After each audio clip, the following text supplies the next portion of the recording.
And what's up, everybody? I'm back with another movie review. Today, I'm going to be reviewing The Dark Knight, released in 2008.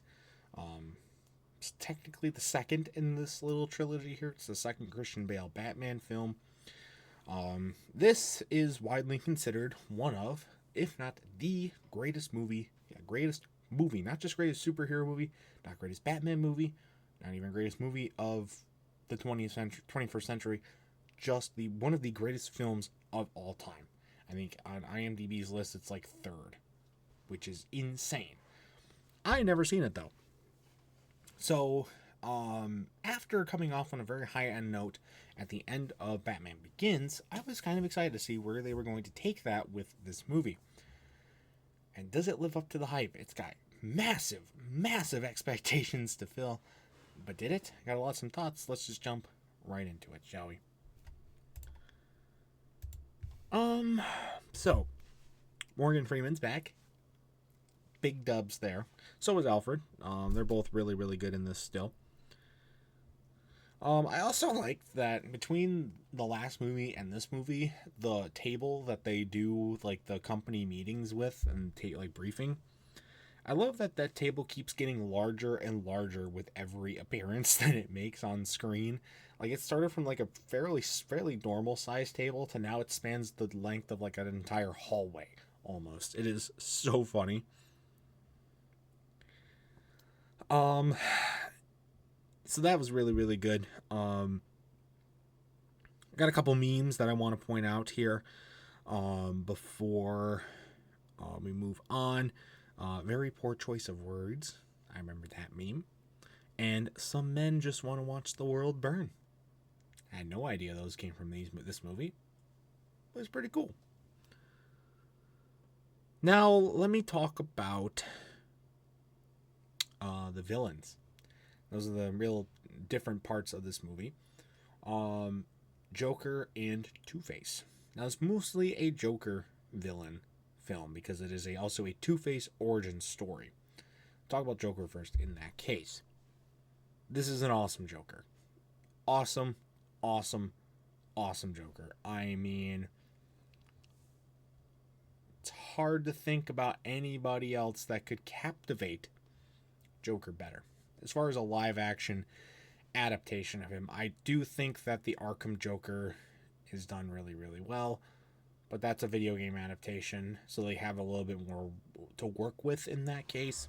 As far as a live action adaptation, this is a really, really, really well done adaptation. His kills and his ways of like the puzzles or the traps or whatnot are so gory, and it's done so freaking well.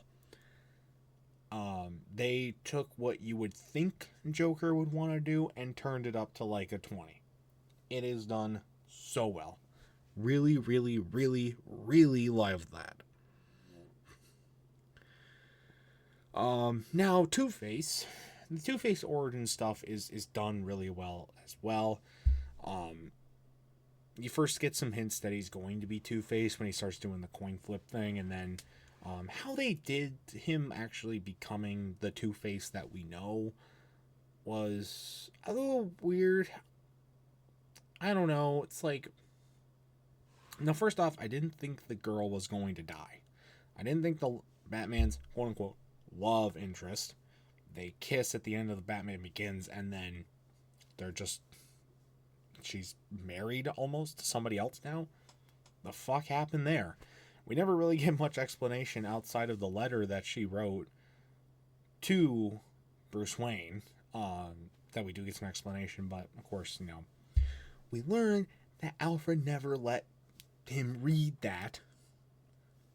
Good work there, Alfred. The fuck? But I think otherwise, like, the Two-Face origin stuff is done really, really well with the kind of the oil burns. Then it's a very gory looking Two-Face, especially compared to the Arkham games, which is the other piece of media that I've seen of Batman so far where there is a lot of Two-Face. And that's definitely a lot more cartoony than this one is. And I think, doing it for a live action adaptation was done really, really well. So that was cool. I would have liked to see a little bit more with Joker getting into his head and manipulating him. We don't get a lot of that. Joker kind of goes to visit him in the hospital after he has his burn, and most of what he does to convince Two-Face to become evil happens off screen, and I don't like that. This movie is already really long. It's about 2.5 hours long. It's longer than the first one by just a little bit. I feel like they could have worked a little bit more of that in.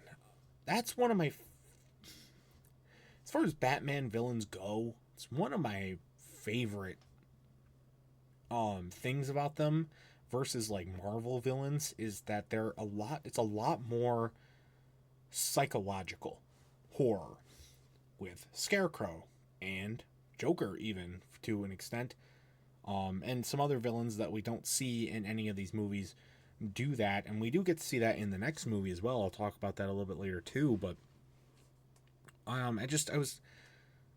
wanted them to fully lean into that and really realize it, like, because I think that part was done really, really well. I just want to see more of it. You know what I mean? I also really thought it was funny that the name for the bus system in Gotham is Gotham Transit Authority, which means the buses have GTA on the side of them. I thought that was really funny. 5 years prior to GTA 5, so I guess this has been closer to San Andreas. So it was around. Must have been intentional, right? Had to have been. Now, I do have to give another talk about the pacing. I think the pacing overall was better than the first movie despite the longer runtime. But I do think that the pacing really starts to slow down. Like, most of the movie is paced really well. I think everything after the whole oil explosion and the whole, like, actually becoming Two-Face thing and that kind of, like, fallout part. So probably, like, the last 30 to 40 minutes of the film, that's when the pacing really starts to slow down. Because I thought the whole thing about, okay, the oil fire happens, Two-Face is actually Two-Face now. The letter is opened. The letter to Bruce Wayne is opened by Alfred.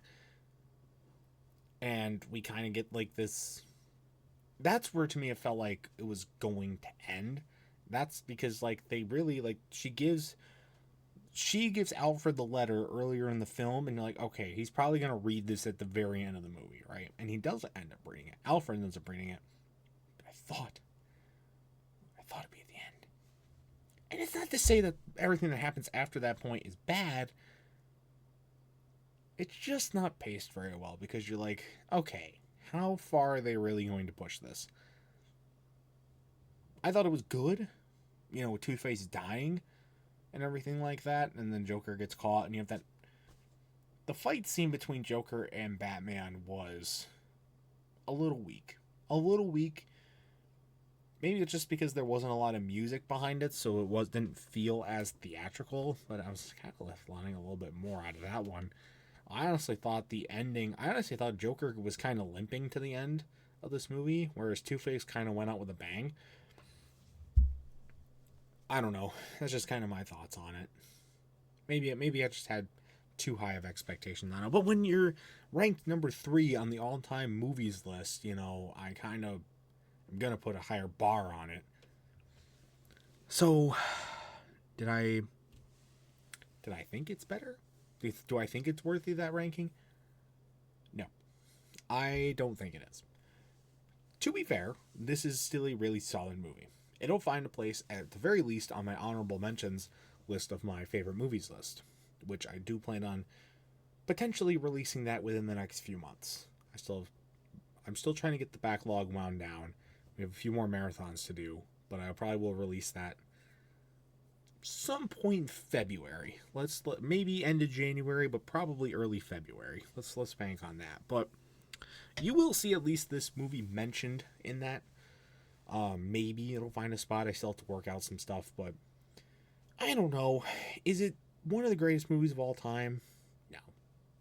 No. But it's still a really solid movie, and especially if you're a Batman fan, I think I would definitely recommend watching this. If you haven't already, if you're a Batman fan, or if you're like a big Batman fan, if you haven't seen The Dark Knight, what are you doing? Are you really a fan? I mean, even I've seen it now. Come on, let's get that fixed here. But anyways, I think it's still a really good movie. I mean, I'll give it an 8. I'll give it an 8. It was definitely my favorite of the three. Spoiler alert. So I liked it. It's just was such a high bar to live up to. It's gonna be really hard to match that, and this movie just doesn't do it. I think it could have been shortened a little bit, but I would also like to see maybe going out a little bit more of a bang with some of the fight scenes. I don't know really what else they could have done. I just think it's almost an impossible bar to hit, in my opinion. So it's kind of where I stand. But it's going to do it with this movie review. If you've seen The Dark Knight, I'd love to know your thoughts about it in the comment section down below. Am I crazy? Do you guys think it should be rated that high? I'd love to know.